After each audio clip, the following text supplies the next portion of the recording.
Hey everybody, it's Tripl-L coming in for My Hero Academia chapter 286. I just finished writing up my notes. It's a lot.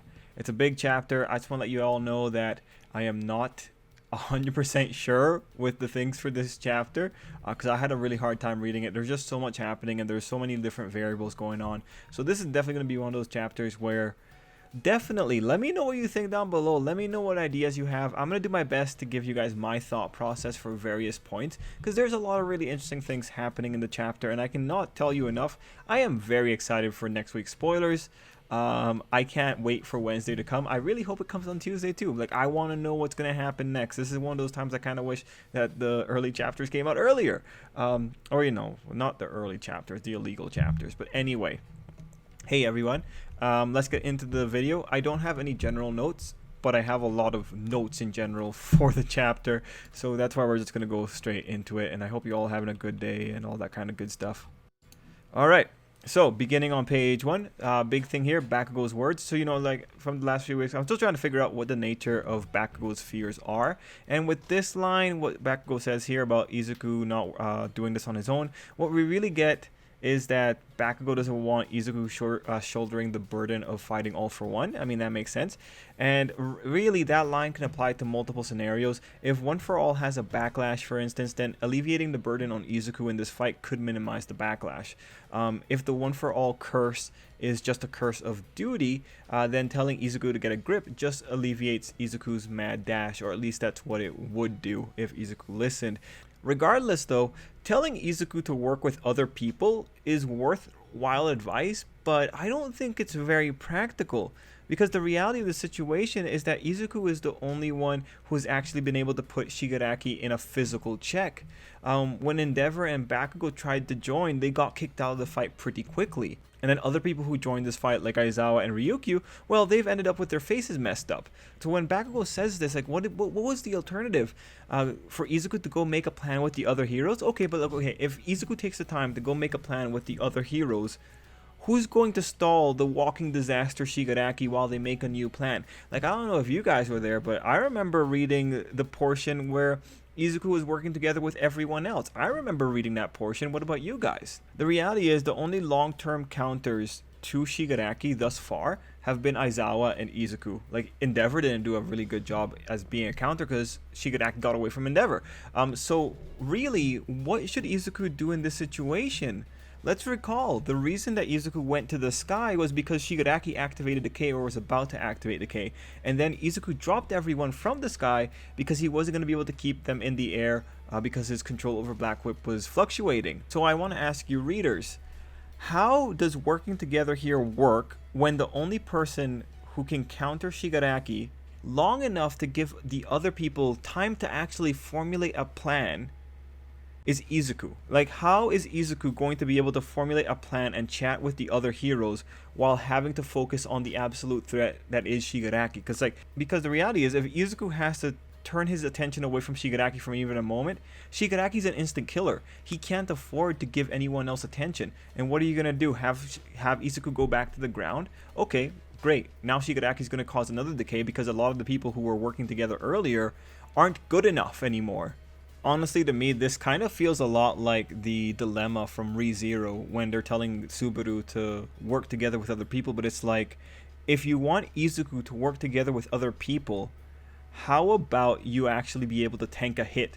Because from what I've seen, Bakugo and Endeavor got hit once in a counterattack and they're already out. How is Izuku going to be able to work together with people when the people that are coming up keep getting dusted so quickly? And you know what, dusted is a bad word, but keep getting put in check so quickly. There's no winning here for Izuku, the poor thing. Working together has gotten us to this point. If Izuku didn't do this by himself, decay starts. The reason that they were able to get Endeavor into the sky to charge Shigaraki was because of Izuku's efforts here. And we already saw how badly that ends because no one else is able to tank a hit. Anyway, though, it is funny that considering the advice that Bakugo gave, Izuku just kind of ignores it. Although, like, you could say that trusting Shoto to grab and take care of Bakugo and Endeavor was Izuku working with others, because he didn't have to distract himself to go help them, right? That does seem like Izuku is working with others. I mean, like, you could definitely argue it, although it'd be a pretty mean argument. It'd be an argument by technicalities. Other details on this page are that Shigaraki seems to be fighting back. Page 2, Shoto rescues both Endeavor and Bakugo. We can see that Endeavor's flames are out, but that might be because he's unconscious. Hopefully it's not because a quirk got stolen. And I had a note here. I must have been very bothered about this, but I asked, who is Izuku going to work with when those two are knocked out and everyone else is running away? Really, who is left to work with? Shoto? But Shoto's kind of busy right now. Anyway, there is an interesting detail here. Look at this panel. This is Shigaraki talking. He was most likely going to say my dream. And then look at this. See how there's two little lines on the speech bubble? So this indicates that All for One is talking over Shigaraki. Page 3, we have All for One belittling everyone. And here we go into something pretty wild. First, Ryukyu. I have no idea what's going on with her face, but this woman's head looks like it's bleeding. I hope she's okay. Next, I'm kind of suspicious about something. It's the shape of this whole middle panel here. So, like, what does this mean in the context of Izuku? Is the author just showing us that there are people who have been hurt, to accentuate the situation and essentially tell us Izuku's thinking about these people when All for One belittles them, and the squiggles denote that warped perception, Izuku's state of mind? Or is the author saying that this is a new quirk? And I know, give me a second. Specifically, a remote viewing quirk. Now, I'm not sure either. I don't know if the author is being artistic, but when you look at the boxes, there's weird things being applied to the boxes. One is the box shape. It has the pattern of a waveform, which could be a visualization of a transmission, or it could be a visualization of a distortion in a mindset or a brainwave, right? So it could go for either way. Two, the boxes are current. They're showing current events, but they are shaded gray, much like how a flashback is shaded. Weird. 3, each box has weird vertical distortion lines, which makes it feel like this is a scene that's being watched on a really crappy film or something like that. Or you could say that this is just Izuku's anger tinting everything. So the question here is the author saying that Izuku is thinking about these people with an anger filter over it? Or is it because of the anger that One for All released a quirk that is feeding him info right now when he thought of the people that were fighting here?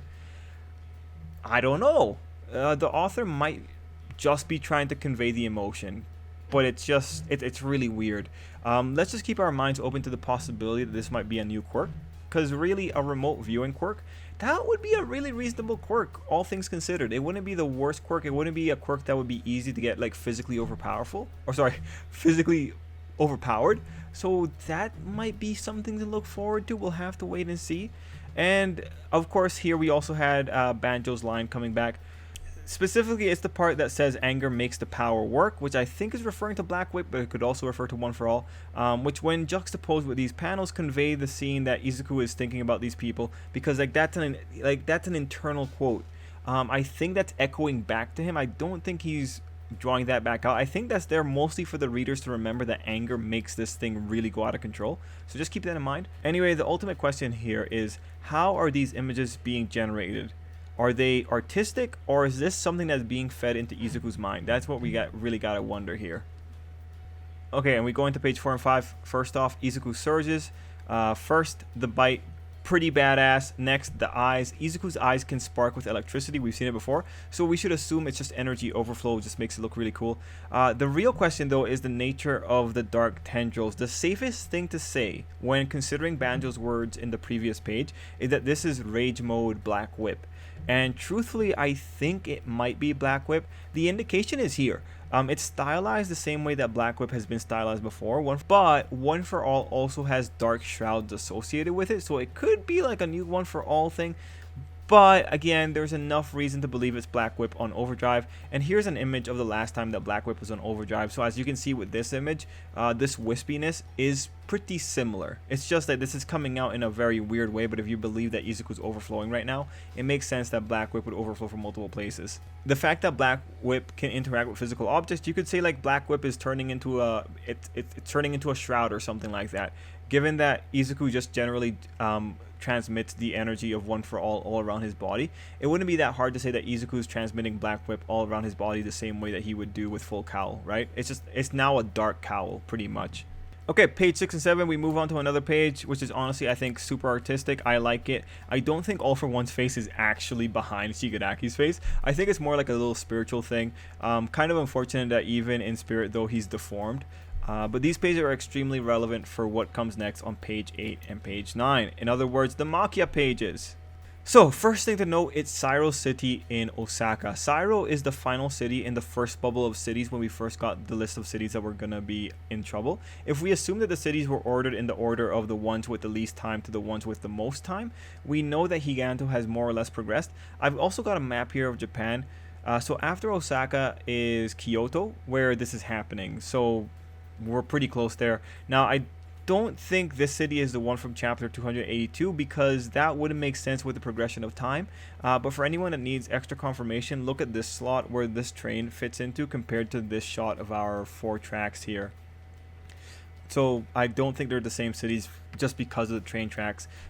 With that out of the way, we move on to the most interesting thing, the smell. Okay, so I saw a bunch of people online saying that this might be Higanto smelling One for All now as well, which if that was the case, you know, that's great, because that might give us a way out of things, and it throws more things into question about One for All, which with the current storylines would be a pretty cool development, but I don't see it in the context clues that this chapter provides. This shot happened after All for One had this moment, right? And then look at this. This is a ball surrounded by a bigger ball. Now, that's not an image of balls in separate bodies. That's an image of a ball overlaying another ball, or I guess a flame. So unless you're saying that we're seeing this in the perspective of One for All being in front or being behind All for One, I don't really see it working. But honestly, the alternative to that idea requires some flexible thinking, because you'd have to say that somehow All for One developing more of an ego within Shigaraki is for some reason causing a second smell, and that also brings in the next wrinkle that, well, if that's the case, then what was the first smell? Like, in that case, the first smell was legitimately Shigaraki holding the quirk itself. But then if the smell is conferred by having the quirk, what the heck does it mean that there's now 2 smells from the same body? It's kind of odd. The context for right now is that we saw All for One at the same time as Shigaraki, and that Izuku right now is raging at a level never before seen. So my tentative biased bet here is that because of a later panel, I'm okay saying that the smell is coming about because All for One's ego became more pronounced. But honestly, I'm not super confident. Now, one thing to note is that this way of illustrating the scent, that little ball of fire, that isn't new. This is how One for All is drawn in a previous chapter. But when you look at this One for All manner of drawing, you do see something that's kind of interesting. There's 8 layers surrounding the core of One for All. If you count the core as the original user, it becomes really clear what those 8 layers mean. The layers represents each user after the first user. And then when you look at All for One, and you see these 2 layers, well, that might just be the equivalent drawing, taking into consideration that All for One might not have a core or something like that. It's a pretty tough situation, but this was chapter 213, and I would like to just point something out to you guys. Remember that the core itself at the center of One for All is growing, so One for All might spontaneously develop new capabilities outside of the 6 extra quirks, because, as we know from Banjo, the core itself didn't start growing until recently. It didn't start growing until Izuku's generation with it, right? So if you just by the sheer definitions of what that means, it means there legitimately are new ways for that core to develop new functionalities if it actually is growing. Okay, page 9. So we have a dialogue detail here. The question for this page is who is going to pass the message, because these are the teams that are currently removed from the situation. So the rescue squads will be with the police. The heroes will proceed to the giant villain, so that's the evacuation, the relief, and the battle teams. So they all get moving, right? So I'm really curious as to who's going to be going over there to tell the heroes what's going on, or to update the flying heroes on what's the problem. Like, maybe the kids are going, but maybe they're not. Anyway, all I'm going to say is that there's 6 people on this page, including manga. I don't think that there's anyone else here from Class 1B unless the author wants to pull off a hidden monoma. So all I'm going to say is that Nejire is a traitor. That's all I'm going to say, and unless there's a hidden detail somewhere, I think that's the case. Anyway, we move on to page 10. We get the Ochako page. So I was initially going to say that this was an unnecessary page that just happened because Ochako is the main female character. But there's actually value here. Ochako's lines here are not valuable to readers, however, because readers know that things are getting worse. You don't need Ochako to tell you that. We know that they're getting worse. So in that sense, it's a wasted line for readers, but that's ultimately because readers have the most bird-eye view of the situation of the manga. We knew all the ways in which things were going to get worse.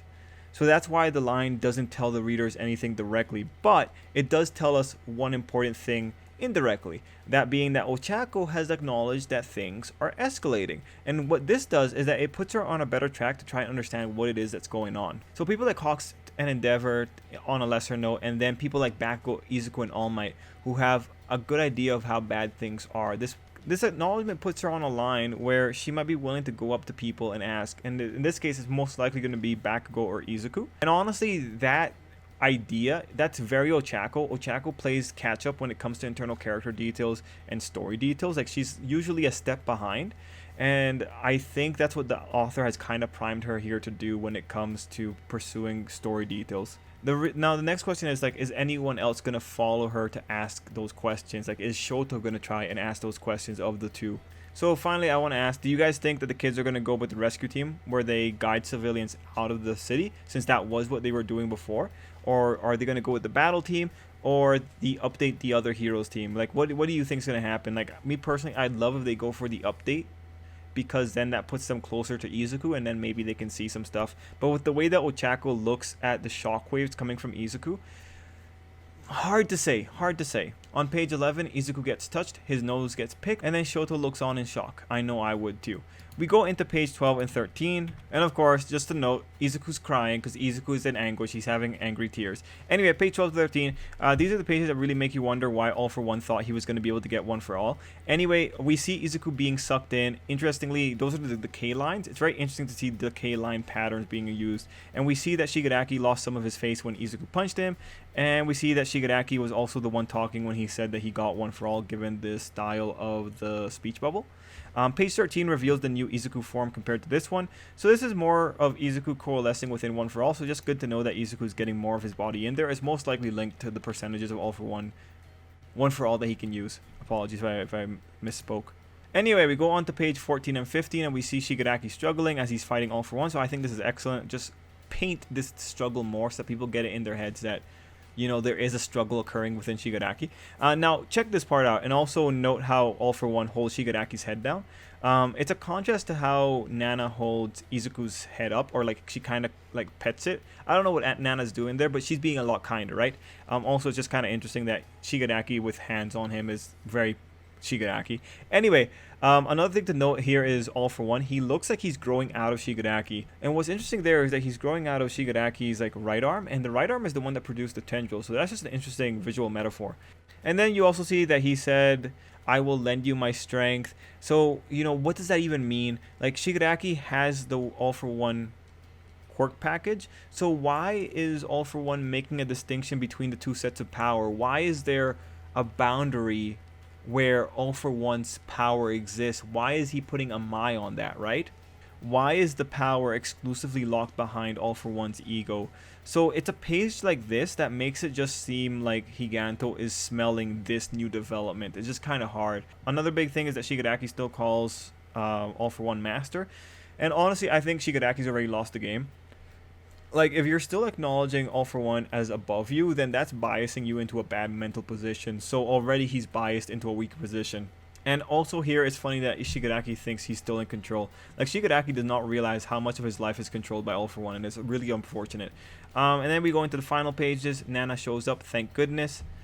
And then I have nothing else to say about that part there, man. I don't know, I'm tired. So, like, where do we go from here?